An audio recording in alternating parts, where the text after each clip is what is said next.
नमस्कार दोस्तों, राष्ट्रहित के इस अंक में एक बार आपका फिर से स्वागत है। अभी कुछ दिन पहले विभिन्न चैनलों पर दिए अपने इंटरव्यू में भारत के पूर्व सीजेआई डी.वाई. चंद्रचूड़ ने स्पष्ट किया है कि 9 नवंबर 2019 को राम मंदिर पर आया हुआ फैसला यह आस्था पर केंद्रित नहीं था, बल्कि साक्ष्यों और कानूनी सिद्धांतों के आधार पर दिया गया फैसला है।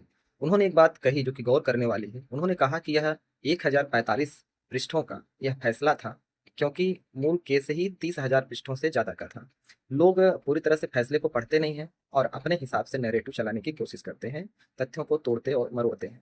यह बात गौर करने वाली है कि जब से राम मंदिर का फैसला आया हुआ है, तब से यह एक फेक नैरेटिव चलाने की कोशिश की जा रही है कि यह फैसला पूरी तरह से हिंदू आस्था के पक्ष पर दिया गया, न कि साक्ष्यों और कानूनी सिद्धांतों के आधार पर दिया गया। तो डी.वाई. चंद्रचूड़ के इस व्याख्यान से यह बात स्पष्ट हो जाती है।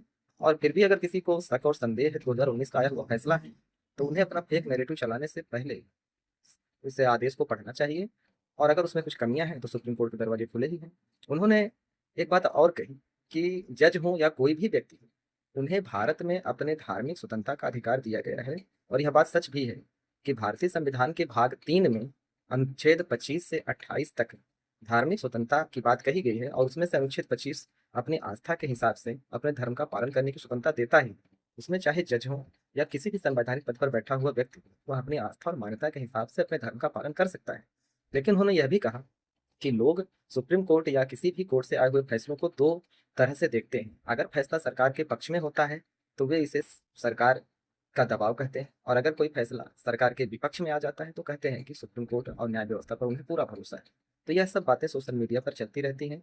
इससे न्यायिक कार्यप्रणाली पर कोई प्रभाव नहीं पड़ता है। जज अपने हिसाब से तथ्यों सबूतों के आधार पर कानूनी सिद्धांतों के दायरे में रहते हुए वे अपना फैसला देते हैं। तो पूर्व सीजीआई डी.वाई. चंद्रचूड़ जी का यह बयान काफी मायने रखता है। इससे लोगों को सोचना चाहिए, और भ्रामक जानकारियां अगर कोई सोशल मीडिया पर चल रही हैं तो बिना उनकी पूरी तरह से पुष्टि किए लोगों को अपना नैरेटिव नहीं सेट करना चाहिए। इस अंक में इतना ही। फिर मिलते हैं एक नई जानकारी, नए मुद्दे के साथ। तब तक के लिए धन्यवाद। नमस्कार।